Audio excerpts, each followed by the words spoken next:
आज भी हम पेंतिकोस के ताल्लुक से खुदा के कलाम में से सीखने वाले हैं। और आज जो पैगाम और मौजू मेरे सामने है वो यहूदी और मसीही और ईद पेंतिकोस। यहूदी और मसीही और ईद पेंतिकोस, ये आज का टॉपिक है। और हम उसी हवाला को पढ़ेंगे जो हवाला मसीही हलकों में, मसीही दुनिया में आज के दिन सबसे ज़्यादा तिलावत किया जाता है। और वो हवाला अमाल की किताब 2 बाब की पहली आयत से 4 आयत मुकद्दसा तक पढ़ा जाता है। और उसी हवाले को हम भी कलाम खुदा में से तिलावत करें। तिलावत को सुनेंगे अमाल 2 बाब पहली आयत से 4 आयत मुकद्दसा तक। जी, खुदा के कलाम मुकद्दस में यूँ रकम है, जब ईद पेंतिकोस का दिन आया तो वो सब एक जगह जमा थे कि यकायक आसमान से ऐसी आवाज़ आई जैसे जोर की आंधी का सन्नाटा होता है, और उससे सारा घर जहाँ वो बैठे थे गूंज गया। और उन्हें आग के शोला की सी फटती हुई जुबानें दिखाई दी, और उनमें से हर एक पर 8 ठहरी। और वो सब रूहुल कुद्स से भर गए और गैर जुबानें बोलने लगे, जिस तरह रूह ने उन्हें बोलने की ताकत बख्शी। मुकद्दस कलाम के पढ़े, सुने, समझे और कबूल किए जाने पर खुदावंद की बरकत। सब कहें आमीन, हालेलुया। यहूदी, मसीही और ईद पेंतिकोस, ये आज के पैगाम का उन्वान है। मुकद्दस मूसा ने खुदा के हुजूर ये इल्तिजा की थी, दरख्वास्त की थी कि काश सब नबी होते और खुदा का रूह सब पर नाजिल होता। ये मूसा की डिज़ायर थी, दुआ थी, दरख्वास्त थी, क्योंकि खुदा का रूह सब पर नाजिल नहीं होता था। ओल्ड टेस्टमेंट के अंदर नबियों पर, काहिनों पर, बादशाहों पर मखसूस औकात में खुदा का रूह आता था, फिर चला जाता था। तो मूसा ने खुदा के हुजूर ये दरख्वास्त की थी कि खुदा तेरा रूह सब पर नाजिल हो। हालेलुया। और फिर यसाया कि मार्फत खुदा का कलाम है कि मैं बेगाना ज़बान में इनसे बातें करूंगा। हालेलुया। ਜਿਹੜੇ ਕਹਿੰਦੇ ਨਾ ਜੀ ਉਦੋਂ ਬੋਲਣ ਦੇ ਸਨ ਤੇ ਸਾਰੇ ਹੀ ਸਮਝਣ ਦੇ ਸਨ। ਟ੍ਰਿਕ ਵੇਖੋ ਲੋਕਾਂ ਨੂੰ ਹਲਾਉਣ ਦਾ ਕਿ ਜਦੋਂ ਈਦ ਪੈਂਤੀਕੋਸ ਦੇ ਦਿਨ ਰੂਹੁਲ ਕੁਦਸ ਨਾਜ਼ਲ ਹੋਇਆ ਤੇ ਉਹ ਜ਼ੁਬਾਨਾਂ ਬੋਲ ਰਹੇ ਸੀ ਤੇ ਉੱਥੇ ਜਿਹੜੀਆਂ 15 ਮੁਲਕਾਂ ਦੇ ਲੋਕ ਸਨ, ਉਹ क्योंकि उन्होंने पता सी सारे गलीली ने तो गलीली कोई ज़ुबान बोलते ने, तो वो हैरान थे कि ये हमारी बोली बोल रहे हैं। तो यही नुक्ता उठा के जो नकाद है, जो मुखालफत करने वाले हैं, जो नफ़रत या तासुब की ऐनक लगाकर बात करते हैं, वो ये नुक्ता उठाते हैं कि वहाँ पर तो सबको समझ आ रही थी मेरे अजीज़ों, वो यसाया की बात पूरी हो रही थी कि मैं दुनिया और कौमों से बेगाना ज़ुबान में बात करूंगा, कलाम करूंगा। और वहाँ ये मौजज़ा हुआ कि सारिਆਂ ਨੂੰ समझ आ रही सी। और उन्होंने कौमां ਨੂੰ यसू ਦੀ खुशखबरी पतरस ने सुनाई, 3000 ने बपतिस्मा ले लिया तो पूरी दुनिया च अंजील फैल गई। ये मौजज़ा था वहाँ पर।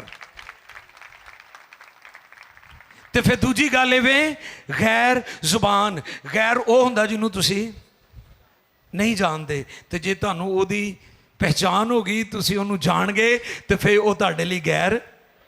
तो उस तो अगली गल इवें कि गैर जड़ा जुबान बोलता है वो आदमियां नाल गल्लां ही नहीं करता। ਤੇ ਜਦੋਂ ਉਹ ਗੱਲਾਂ ਨਹੀਂ ਆਦਮੀਆਂ ਨਾਲ ਕਰਦਾ ਤੇ ਗੱਲਾਂ ਤੇ ਉਹ ਖੁਦਾ ਨਾਲ ਕਰਨ ਦਿਆ ਹੈ, ਤੇ ਉਹਨੂੰ ਕਰਨ ਦਿਓ ਗੱਲਾਂ, ਤੁਸੀਂ ਵਿੱਚ ਕਿਉਂ ਮੁਦਾਖਲਤ ਕਰਨ ਦਿਓ ਕਿ ਮੈਨੂੰ ਸਮਝ ਨਹੀਂ ਆ ਰਹੀ, ਤੁਹਾਡੇ ਨਾਲ ਤਾਂ ਗੱਲ ਹੀ नहीं हो रही। जो बेगाना जुबान में दुआ करता आदमियों से नहीं बल्कि, तो फिर खुदा से बातें हमें करनी चाहिए, उसके लिए हमें गैर जुबान की ज़रूरत है, पाकरू के बपतिस्मे की ज़रूरत है। जैसे मैंने कहा यहूदी, मसीही और ईद पेंतिकोस, अहले यहूद के नज़दीक 3 से 4 ईदें बड़ी ख़ास थी उनकी, और इनका तज़किरा जब हम खुदा के कलाम में देखते हैं तो हमें अहबार 23वां बाब, आए निकालें मेरे साथ ताकि पहले हम वहाँ से इसको देख लें। अहबार की किताब है, 23वां बाब निकालें और चलते चलते नोट कर लें इस बात को। यहूदी ईद फसा निसान की 14वीं तारीख को मनाते थे, 14वीं तारीख को ईद फसा, जिस दिन हम गुड फ्राइडे यानी यीशु मसीह की मसलूबियत का दिन जो है, जो गुड फ्राइडे है, सेलिब्रेट करते हैं। और फिर वो निसान की 16वीं तारीख को पहले फलों की ईद मनाते हैं, यानी यीशु मसीह मुर्दों में से जी उठा और वो पहला फल है, उसके बाद उस पर ईमान रखने वाले भी जी उठेंगे। हालेलुया। पहली ईद फसा भी यीशु मसीह में उसकी तकमील हो गई।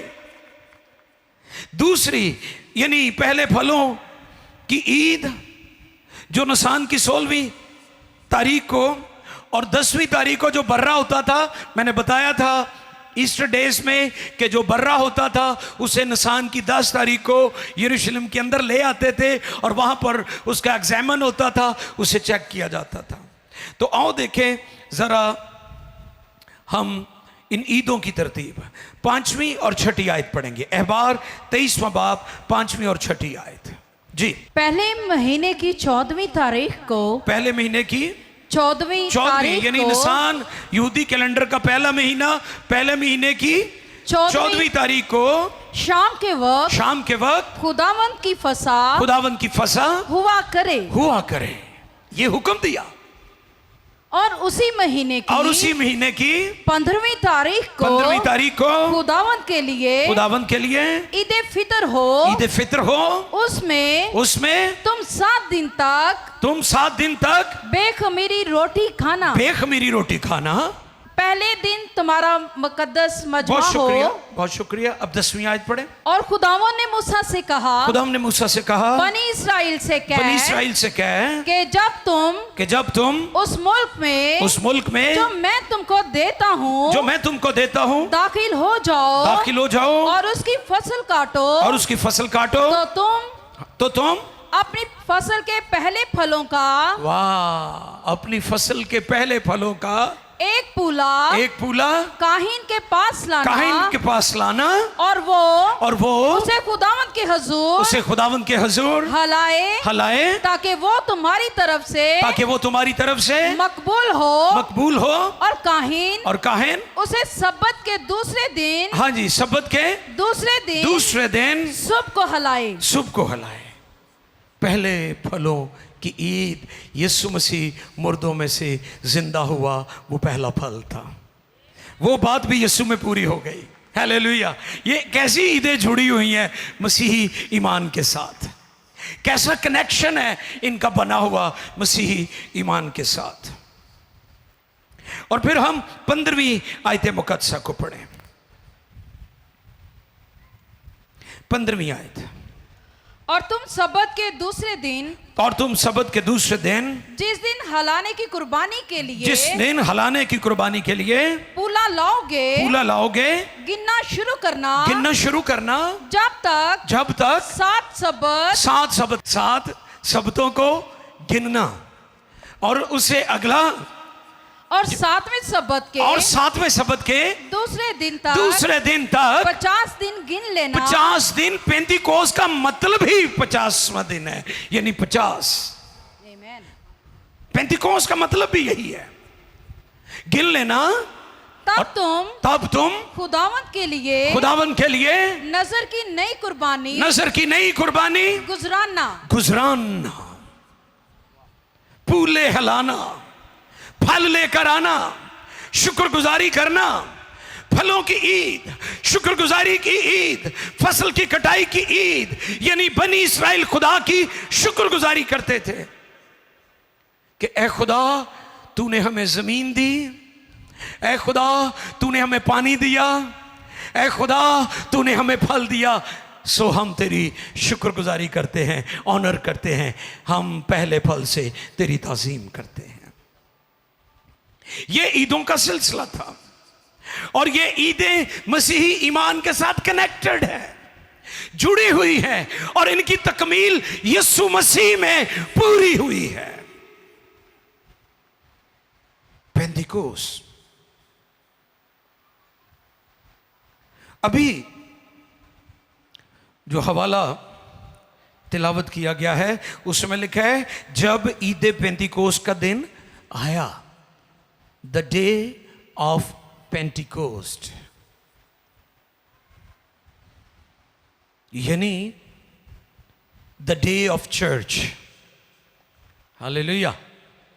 ये कौन सा दिन है? ये चर्च का दिन है। हालेलुया। ये चर्च के जन्म का दिन है। आज हम चर्च की बर्थडे सेलिब्रेट कर रहे हैं। आज चर्च का हैप्पी बर्थडे है, हम हैप्पी बर्थडे कर रहे हैं।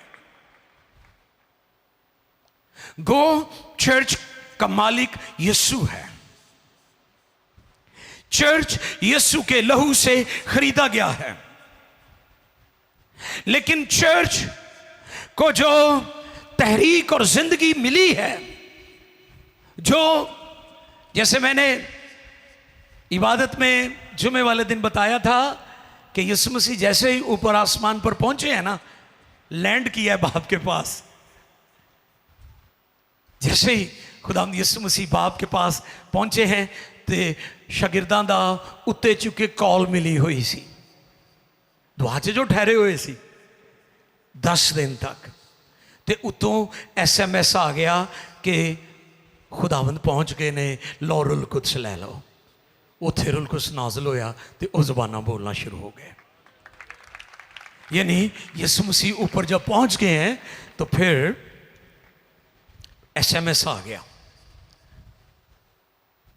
शागिर्दों को कि खुदावंद ऊपर पहुंच गए, क्योंकि उसने कहा था मेरा जाना तुम्हारे लिए फायदामंद है। Day of Pentecost, day of church, day of the Lord, day of the salvation. और मैं बारहा ये बात बता चुका हूं कि दुनिया की पहली बेदारी का आगाज किसी बड़ी ग्राउंड से, किसी बड़े मजमे से, किसी बड़े चर्च से, किसी कैथीड्रल से, किसी अजीमुल शान बिल्डिंग से नहीं हुआ। एक सादा सा बालाखाना था, अपर रूम था, जिसमें बड़े ईमान और सादगी के साथ 120 की जमात दुआ में ठहरी हुई थी और वहां पर रुल कुद्स का नज़ूल हुआ और इस बेदारी का आगाज वहां से हुआ। और कलाम फरमाता है कि उससे सारा घर गूंज गया। वाह, सारा घर, शोर था, बेचैनी नहीं थी। शोर था, बेचैनी। नियाणे खप पान ना ते माई कहती आहिस्ता करो, मेरा दिल घबरान दिया है, वो मेरे दिल नूं कुछ होंदे आ, आहिस्ता करो गल्लां। लेकिन जिस दिन रुल कुद्स नाज़िल होया है उस दिन इस तरह नहीं होया। उस दिन बड़ी खुशी सी, बड़ी ताजगी सी, बड़ा इत्मीनान सी, बड़ा पीस सी। ते कई लोगों को यह भी प्रॉब्लम है कि तुसी उच्ची दुआ क्यों कर रहे हो, शोर क्यों हो रहा है। वहां शोर था लेकिन बेचैनी नहीं थी। सब लोगों की तवज्जो उनकी तरफ लग गई। 5वीं आयत पढ़े, 5वीं आयत। और हर कौम में से जो आसमान के तले है, खुदातर्स यहूदी यरूशलेम में रहते थे। जी। जब ये आवाज आई, हाँ जी, तो भीड़ लग गई और लोग दंग हो गए क्योंकि हर एक को यही सुनाई देता था कि ये मेरी ही बोली बोल रहे हैं। और वो सब हैरान और मुतज्जब हुए होकर कहने लगे देखो ये बोलने वाले क्या सब गलीली नहीं? फिर क्यों कर हम में से हर एक अपने अपने वतन की बोली सुनता है। रुल कुद्स के आ जाने से वो शागिर्दों की जमात जिनको यहूदियों ने, लोगों ने बिद्दत कहकर साइड पे कर दिया था, उनसे नफरत करते थे, उनको बुरा भला कहते थे, तरह तरह की जुबानें और इल्जामात और तरह तरह के बुरे अल्फाज उनके लिए इस्तेमाल करते थे। अब वही जमात कौमों के लिए, यहूदियों के लिए, दुनिया के लिए तवज्जो का मरकज बन चुकी है। और ये काम खुदा का पाक रूह करता है कि आप लोगों की तवज्जो का मरकज बन जाते हैं।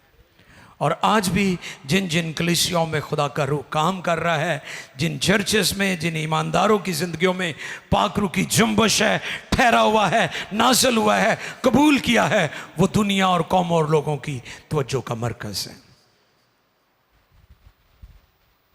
इसलिए वहाँ पर शोर था, बेचैनी नहीं थी।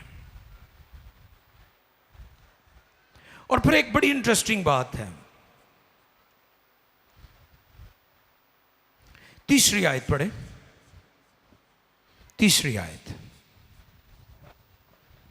और उन्हें आग के शोला की सी फटती हुई जुबानें दिखाई दी और उनमें से हर एक पर आ ठहरी। जुबानें दिखाई दी। जुबानें तो सुनाई देती हैं।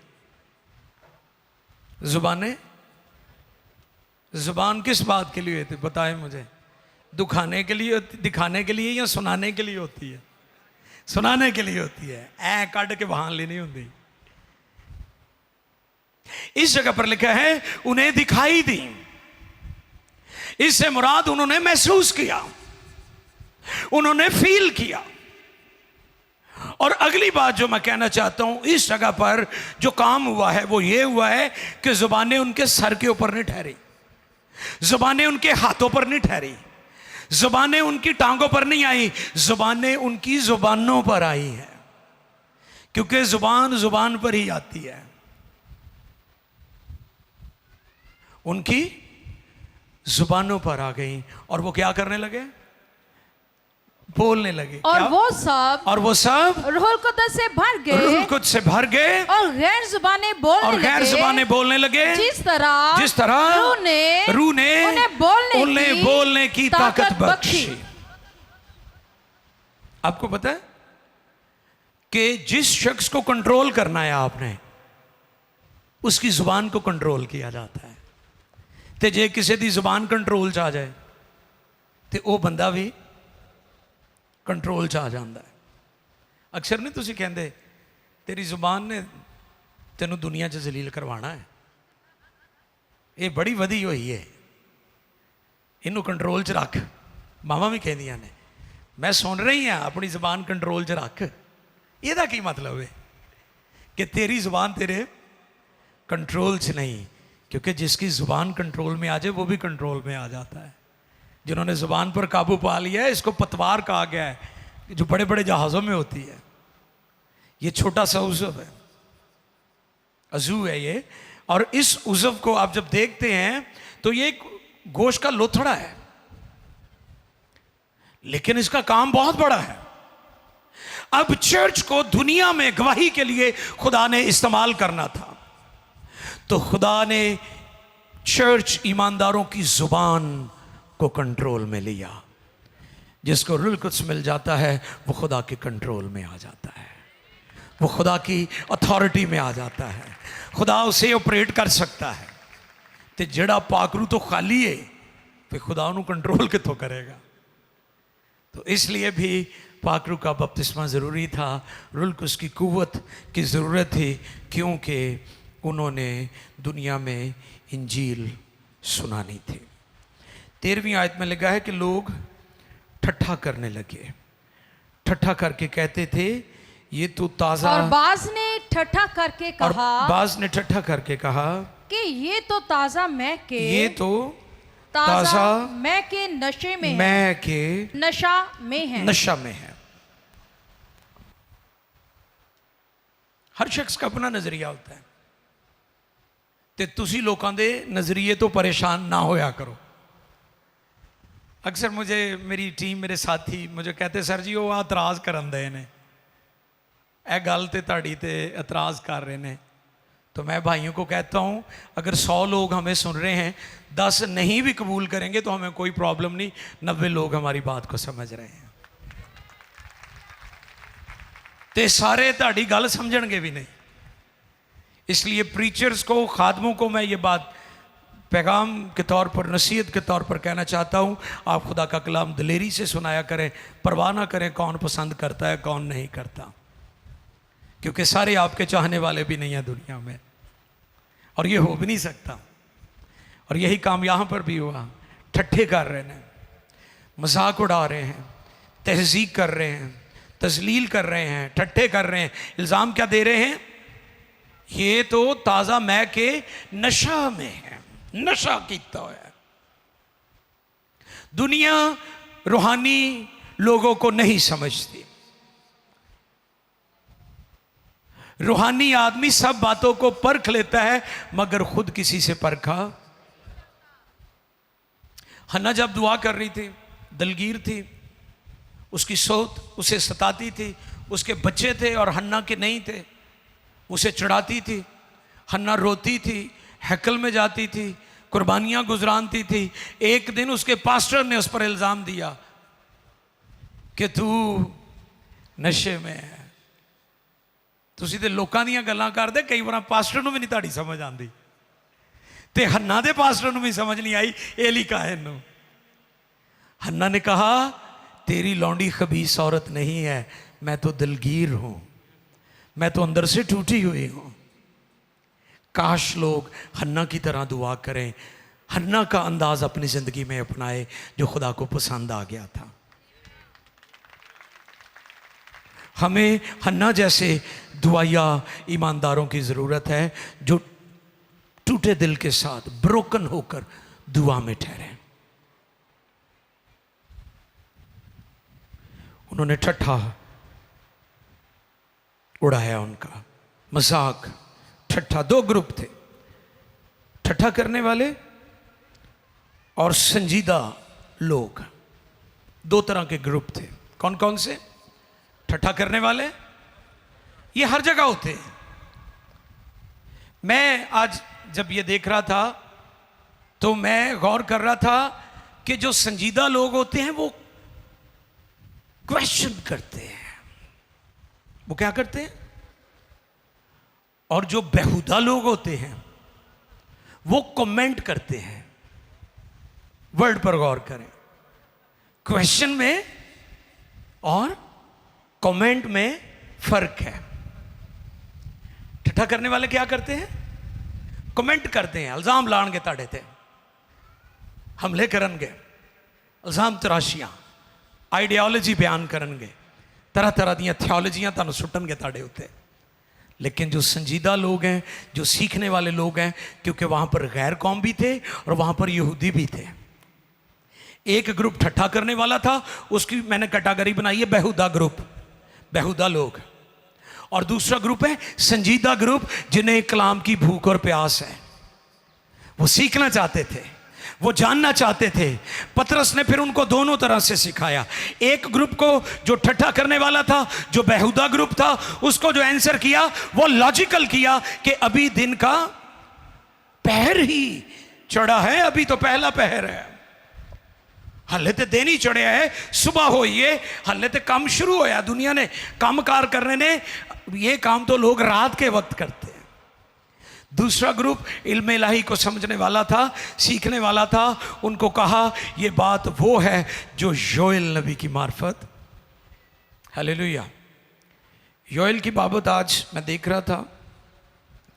योएल का नाम बहुत खूबसूरत है और उसका कंप्लीट नाम जो है, अगर आप नोट करना चाहें, योएल बिन फतूएल, ये उसका कंप्लीट नाम है।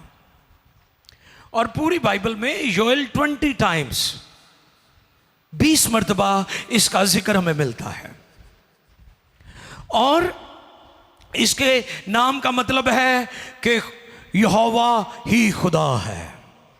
यूएल ये यावे या यहोवा की एब्रीवेशन है, यू, और एल एलोहीम, हमारा खुदा कादर मुतलिक। उसका नाम कितना खूबसूरत है। अगरचे वहां पर बाल की प्रस्तिश होती थी, बाल की इबादत होती थी और तरह तरह के मबूद थे, लेकिन खुदा दुनिया को बारहा बताता रहा कि यहोवा ही खुदा है, उसके अलावा कोई और प्रस्तिश इबादत के लायक नहीं है। और सबसे खूबसूरत पैगाम योएल का कि मैं हर फर्द बशर पर अपने रूह को नाजिल करूंगा। पहले किन पर यह नाजिल होता था? पहले नबियों पर, काहिनों पर, बादशाहों पर, मखसूस लोगों पर। लेकिन योएल की मार्फत आसमान खुल गया, खुशखबरी सुना दी गई कि अब यह रुल कुछ जो है सब पर नाजिल होगा। ये हर फर्द बशर पर, तुम्हारे बेटों पर, तुम्हारी बेटियों पर रुल कुछ का नजूल, ईद पेंतिकोस हमें यह भी पैगाम देता है कि खुदा हमारी नस्लों की भी फिक्र करता है। खुदा आपके बच्चों की भी फिक्र करता है। वो आपके बच्चों और नस्लों को भी बरकत देना चाहता है। खुदा अपनी बरकत आपकी नस्लों तक मुंतकिल करना चाहता है। ईद पेंतिकोस हमें यह पैगाम देता है।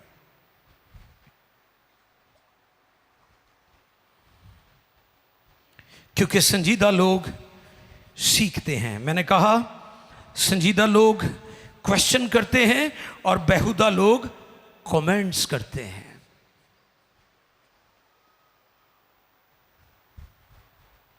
फिर पतरस ने 14वीं आयत में उनको जवाब दिया। नोट कर लें, घरों में जाकर पढ़ लीजिएगा। मैं चाहता हूं कि हम और चंद एक बातें सीखें। जो कुछ हो रहा था ये सब खुदा की मर्जी से हो रहा था। हालेलुया। ते अज भी जे कोई पाकरू दे विच दुआ करता है वो अपनी मर्जी ना नहीं करता, बल्कि नबियों की मार्फत जो कलाम था वो पूरा होता है। नबियों ने क्या कहा था? नबियों की मैंने लिस्ट आपके सामने एक रखी कि मूसा ने कहा कि खुदा का रूह सब पर नाजिल हो। यशायाह ने कहा कि मैं बेगाना ज़बान में बातें करूंगा। योएल नबी ने कहा कि खुदा का रूह हर फर्द बशर पर नाजिल होगा। यूहन्ना बपतिस्मा देने वाले ने कहा कि मैं तो तुम्हें गुनाहों की माफ़ी के लिए पानी से बपतिस्मा देता हूँ, जो मेरे बाद आता है वो मुझसे ज़ोरावर है, वो तुम्हें रूह कुद्स और आग से बपतिस्मा देगा। और उसी बात को खुदावंद यीशु मसीह ने अमाल पहले बाब में भी कोट किया है 5वीं आयत में। इससे पहले कि खुदावंद यीशु मसीह सऊद फरमाते, खुदावंद ने उसी बात को कोट किया। अब आपको भी खबरदार रहना है। बेहुदा लोग, उनको कलाम में टेढ़ी कौम कहा गया है। आए देखिए 40वीं आयत, 40वीं आयत पढ़ें, दूसरे बाब की। अमाल दूसरे बाब की 40वीं आयत। और उसने और बहुत सी बातें जता जता ये कर पतरस की बात हो रही है कि पतरस ने और भी बातें जो हैं जता जता कर उन्हें ये नसीहत की कि अपने आप को कि अपने आप को इस टेढ़ी कौम से बचाओ। आप कभी भी इन टेढ़े लोगों को कायल नहीं कर सकते। जो रुल कुद्स के बपतिस्मे के ईद पेंतीकोस के दिन के तजुर्बे के मुखालफीन हैं, आप कभी भी इनको कायल नहीं कर सकते। सो लिहाजा पतरस ने यहां पर यह तालीम दी और भी बहुत सारी बातें कही, लेकिन उनको फाइनली जो बात कही कि अपने आप को इस टेढ़ी कौम से, ये टेढ़े लोग हैं, ये सीखने वाले लोग नहीं हैं, ये आपकी भूल है, ये आपकी गलती है, ये आप गलत फहमी में हैं कि शायद ये सीखना चाहते हैं, ये सीखना नहीं चाहते। अगर ये सीखना चाहें तो ये क्वेश्चन करें। ये सीखते नहीं हैं, ये कमेंट करते हैं, ये कमेंट करते हैं। अपने आप को इस टेढ़ी कौम से, और फिर फाइनली वही बात जो पिछले दिनों मैंने सिखाई थी कि ईद पेंतीकोस की इबादत का जो खुलासा और ईद पेंतीकोस का जो निचोड़ पतरस ने बयान किया था वो क्या था? तौबा करो, तुम में से हर एक गुनाहों की माफ़ी के लिए यीशु मसीह के जी नाम से, पर नहीं, यीशु मसीह के नाम से। पतरस ने उनसे कहा कि तौबा करो और तुम में से हर एक अपने गुनाहों की माफी के लिए यीशु मसीह के नाम पर बपतिस्मा ले तो तुम रूहुल कुद्स इनाम में पाओगे। ये कंक्लूजन थी ईद पेंतीकोस की, और ये मुनादी आज भी दुनिया में की जा रही है। और मैं आपको ये बताना चाहता हूँ, ये मुनादी किसी पेंटीकॉस्टल जमात की नहीं है, ये मुनादी इंजील की है, ये मुनादी रसूलों की मुनादी है। ये बुनियाद रसूलों ने रखी है, तौबा, बपतिस्मा और रुहुल कुद्स नाम में।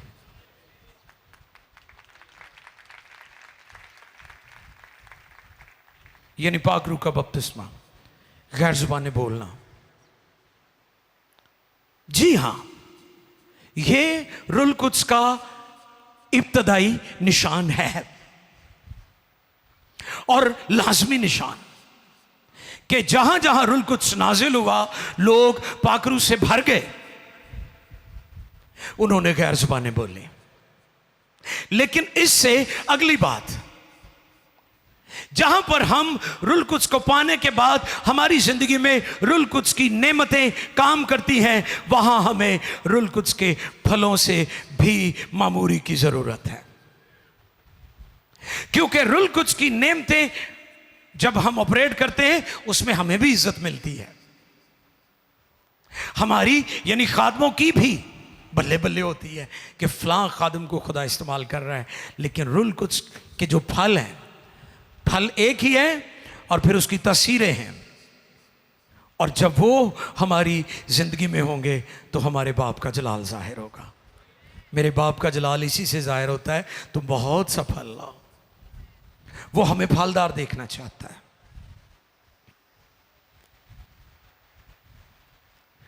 हम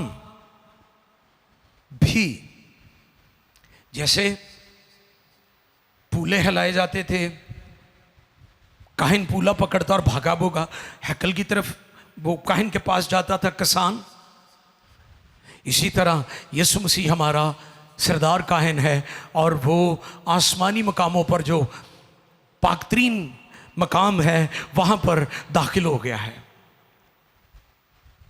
और पतरस ने जब पहली फसल काटी, 3000 लोग, कितने, वाह, कितनी जबरदस्त मिनिस्ट्री, कितनी मौसर मिनिस्ट्री। ये इसलिए हुआ कि रुहुल कुद्स पा लिया, रुहुल कुद्स मिल गया, पैगाम मौसर हो गया, पैगाम क्लियर हो गया, मुनादी में जान आ गई। महज अल्फाज लोगों को तब्दील नहीं करते। और जब अल्फाज पर खुदा की कुदरत होती है तो फिर वो उनके दिलों पर चोट लगाते हैं। और जब दिलों पर चोट लगी तो लोगों ने कहा हम क्या करें? ऐ भाइयों, कई समय दे भाई मिशन वाले ने नहीं नहीं नहीं, इतों ही लोगों ने कढ़िया है भाई मिशन। पता नहीं अजीब अजीब लोगों ने नाम रख लेने भाई मिशन। तो फिर दूसरी मिशन केड़ी हुई जे भाई मिशन है? नहीं नहीं नहीं, ये रसूलों की तालीम है। ऐ भाइयों हम, तो फिर उसने निचोड़ बताया, तौबा बपतिस्मा रुल कुद्स, और 3000 लोग बच गए। मौसर, फलदार, पुरनमकीन पैगाम जिंदगियों को बचाता है। आज 3000 मुनादी कर रहे हैं, एक बंदा तौबा नहीं करा दिया। उस कल्ले ने मुनादी की थी, 3000 ने तौबा कर ली, निजात पा ली। आज 3000 मुनादी करने वाले ने, एक बंदा भी काबू नहीं आ रहा, क्योंकि वो रुल कुद्स से ममूर थे। रुल कुद्स मिल गया उनको। जब रुल कुद्स आ जाता है, आपका पैगाम, आपकी मुनादी, आपकी खिदमत फलदार हो जाती है। अजीजों, हम जो कुछ भी सेलिब्रेट करते हैं, हमने गुड फ्राइडे सेलिब्रेट किया, वो भी बाइबल में रूटेड है। हमने यीशु मसीह का कफारा यानी कुर्बानी को सेलिब्रेट किया, बाइबल रूटेड है वो भी। यीशु मसीह मुर्दों में से जी उठा, पहला फल, वो भी रूटेड है बाइबल में। अगर आज हम ईद पेंतीकोस्त मना रहे हैं, ये हम अपनी मर्जी से नहीं मना रहे, इसकी बुनियाद भी बाइबल में है।